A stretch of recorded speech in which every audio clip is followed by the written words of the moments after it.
کانال انار میدیا خوش آمدید. خوشحالیم در این گزارش شما را به یکی از کهن‌ترین و بزرگترین موزیم در دنیا همراهی میکنیم. آیا شما گاهی تصور کرده اید که مردم در اروپا 300 سال قبل چگونه زندگی میکردند؟ شما گاهی به این فکر کرده اید که ابزار زندگی روزمره در اروپا و خصوص در اسکاندیناویا 3 قرن یا بیشتر از 3 قرن قبل چگونه بوده است؟ آیا زندگی بدون دسترسی به تکنولوژی امروزه ممکن است؟ ما در این گزارش شما را به یکی از جاذبه‌های گردشگری خیلی معروف در کوپنهاگن همراهی می‌کنیم. امیدواریم از داشته‌های این برنامه لذت برده و از همراهی با ما لحظات خوب را تجربه نمایید. امیدواریم تا آخرین لحظات در این گزارش ما را همراهی نمایید.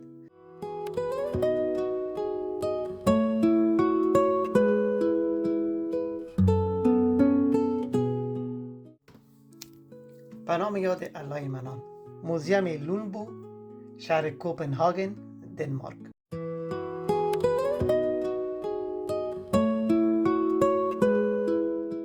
این موزیم در منطقه به نام لونبو موقعیت دارد که حدود 30 کیلومتر در شمال کوپنهاگن می باشد.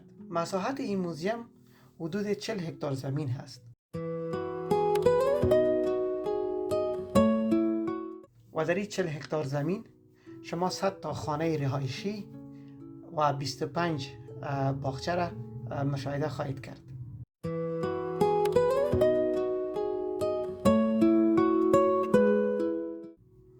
این موزیم به یکی از جاذبه‌های مشهور توریستی در کوپنهاگن خیلی معروف است.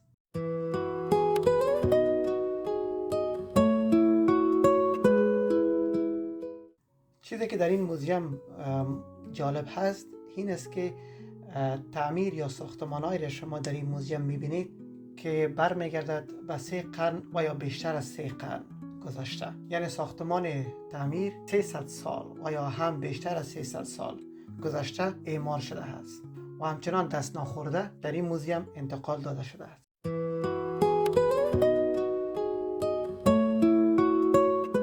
وسایل گذاشته شده همه برمیگردد به بیشتر از 300 سال قبل. یعنی مردم چگونه 300 سال قبل زندگی خود را سپری میکردند، از چه ابزار برای دهقانی، برای دامداری و برای زندگی روزمره استفاده میکردند. همه این وسایل و ابزار در این موزیم خیلی به گونه خوب جابجا شده است. وقتی شما داخل موزیم میشید حتما در ذهن شما یک عقبگرد خیلی گذشته ترسیم میشه.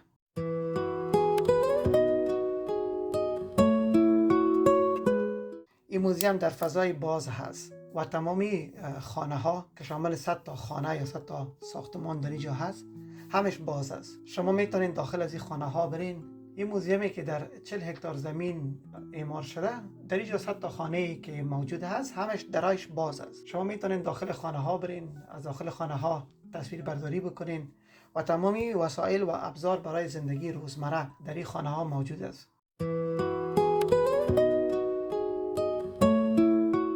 این یکی از عجایب دنیا و یا هم این یکی از کهن‌ترین و بزرگترین موزیم در دنیا همه روزه برای بازدید کنندگان باز است.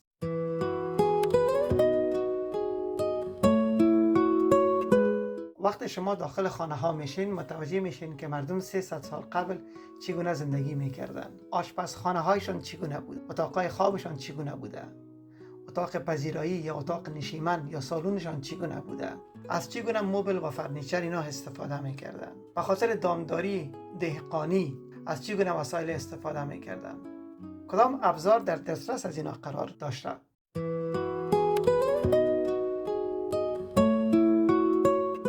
این نکته خیلی جالب است. وقتی شما داخل این موزیم میشین این همه وسایل میبینین، شما برمیگردین به افغانستان، حس میکنین که این وسایل قبلا در افغانستان هم قابل استفاده بود. حتی در بعض نقاط در افغانستان امروز هم این وسایل قابل استفاده هست.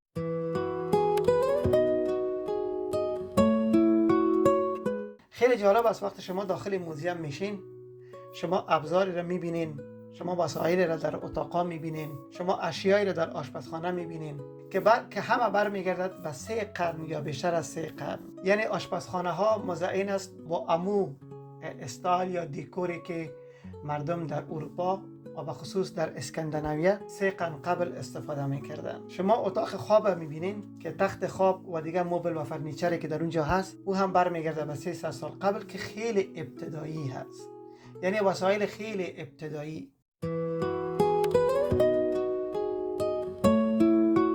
شما لباسهایی را میبینین، طرز لباس پوشیدن را میبینین، هم برای خانم‌ها و هم برای آقایان، لباسهای 300 سال قبل، اما و همه در این موزیم گذاشته شده. و حتی بعض مواقع اگر شما خوش شانس باشین با مردمان سر میخورین که همین لباسها را پوشیده هن و در اطراف این موزیم گشت و گذار میکنن. و در بعضی جایا مصروف دیقانی هستن، مصروف دامداری هستن. شما میتونین این مردم ها را مستقیم ببینین، امروزشون صحبت بکنین، ولی این فرصت خیلی نادر هست، خیلی کم اتفاق میفته. شما در این موزیم همچنان به مغازه سر میخورین، به دکان سر میخورین که تمامی وسایل این دکان برمیگردد به 300 سال قبل. شما در اینجا بایسکل سازی را میبینین، ابزاری هست که 3 قرن یا بیشتر از 3 قرن از او استفاده میکردن به خاطر ترمیم بایسکل ها.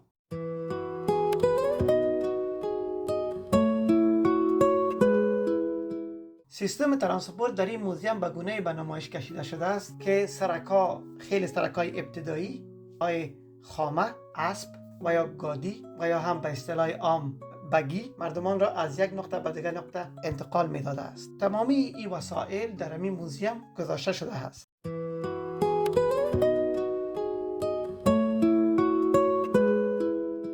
شما در این موزیم همچنان می‌بینید که آسیاب بادی و آسیاب آبی فعال و این آسیاب 300 سال قبل و یا بیشتر از 300 سال قبل جور شده بوده و مردم از این آسیاب مثل ما که در افغانستان استفاده می‌کردن، آرد کردن گندم، جو و جواری، از این آسیاب استفاده می‌کردن.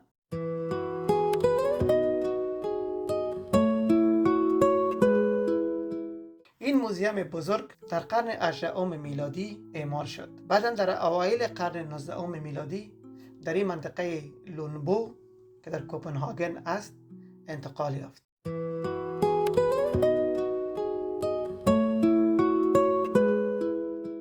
در این موزیم همچنان در صنعت فیلم خیلی استفاده شده است. بعضی فیلم‌های هالیوود و همچنان بعضی فیلم‌های کمپانی‌های اروپایی، بعضی سریال‌های کمپانی‌های اروپایی در این موزیم تصویربرداری شده است.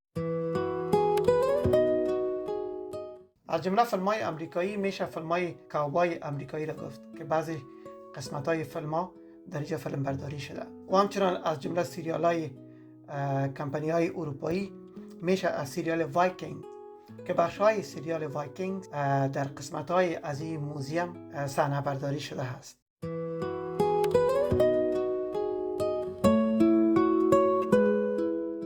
این موزیم بزرگ و این موزیم کهن خیلی یک جای دیدنی و خیلی یک جای جالب که در دنیا نظیرش نیست. همه روزه برای بازدید کنندگان باز است.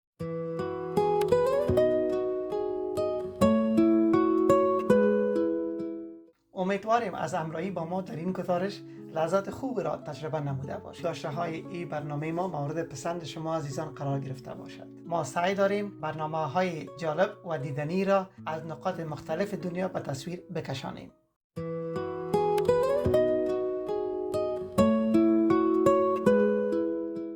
برای حمایت از ما کانال انار میدیا را سابسکرایب نموده و دکمه لایک را فشار دهید. تا برنامه بعدی که باز در خدمت قرار میگیریم شما را به الله بی‌نیاز میسپاریم.